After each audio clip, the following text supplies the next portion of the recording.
G'day, my name's Ewan from ROI and here's the weekly trends update, but just a bit different today. What we're going to be looking at is a lot of industries in terms of what they look like 3 months ago and what they look like now. So hopefully you can get some clarity as to what industries are pretty much back to normal and those that have got a way to go. The first one I want to talk about is online shopping. Now, Australia Post announced today that there was 80% growth March to April, and what's pleasing is that Google Trends validated that data. So Google Trends is a reference tool for letting you know relative increases or decreases, looking like it's pretty spot on. So let's get cracking into some data. The first one is real estate.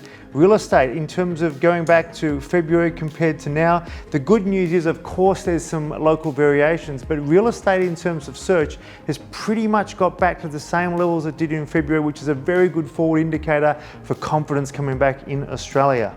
When we move on to the area of commercial real estate, yes, got impacted very heavily, but it's also, again, coming back to similar levels that it was in that February-March timeframe. Interestingly, yes, of course, there's some local variations with New South Wales getting back to business a bit earlier than Victoria, but office space, in terms of people thinking about getting back to office space, is actually looking at about 25% increase. You probably wouldn't think that if you're listening to the mainstream media, but that's a very good forward indicator to confidence and businesses thinking about getting back to real business in the new financial year. Other trends to look at in terms of office furniture. Now, office furniture as an industry has grown by about 40 to 45% as people are investing in work from home and new solutions for the new post-COVID environment.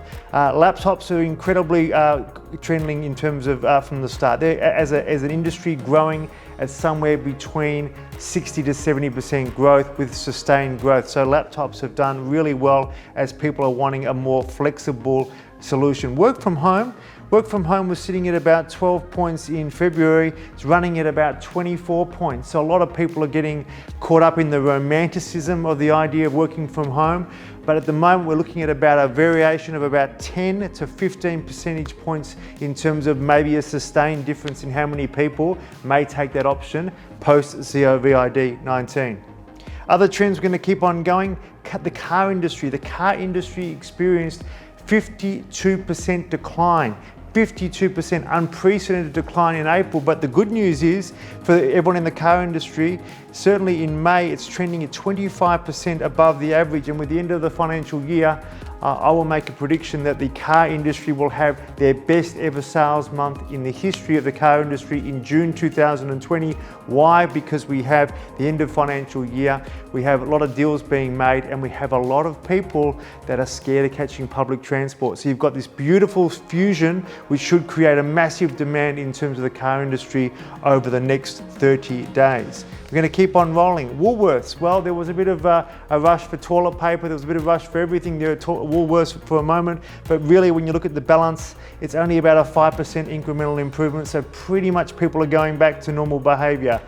A bit of talk about Dan Murphy's and how much alcohol we're drinking at home. About a 10%. Yes, a few of us have had a few binges there along the way, but when we look at the balance, it's about a 5 to 10% improvement in terms of how many people are searching for Dan Murphy's. Restaurants. Now we're going to start to look at the industries that have been negatively impacted. Restaurants, of course, with the restraints slowly coming back, but they're looking at least 50% down on traditional trends. Gyms are about 10 to 15% down. So in terms of the growth of home fitness, I would say anyone operating a gym should be expecting a very, very strong comeback from members in June, when most governments are deciding you can go back and enjoy your gym membership. Some of the industries that have really done well, online clothing in terms of a category, growing at almost 300% in terms of a category area. Skincare, because we can't visit beauticians, etc. Again, very strong growth, looking at about 20% growth from the start of 3 months ago. And the last trend I wanted to leave you with is sneeze screens. Sneeze screens, as we go back and people are still worried about their contact with other people, that is a new trending area. And for those thinking about their advertising, what they should do, advertising as a thought process is going about 20%, but people are looking for direction on what should I be doing in terms of advertising. And what do I think has changed?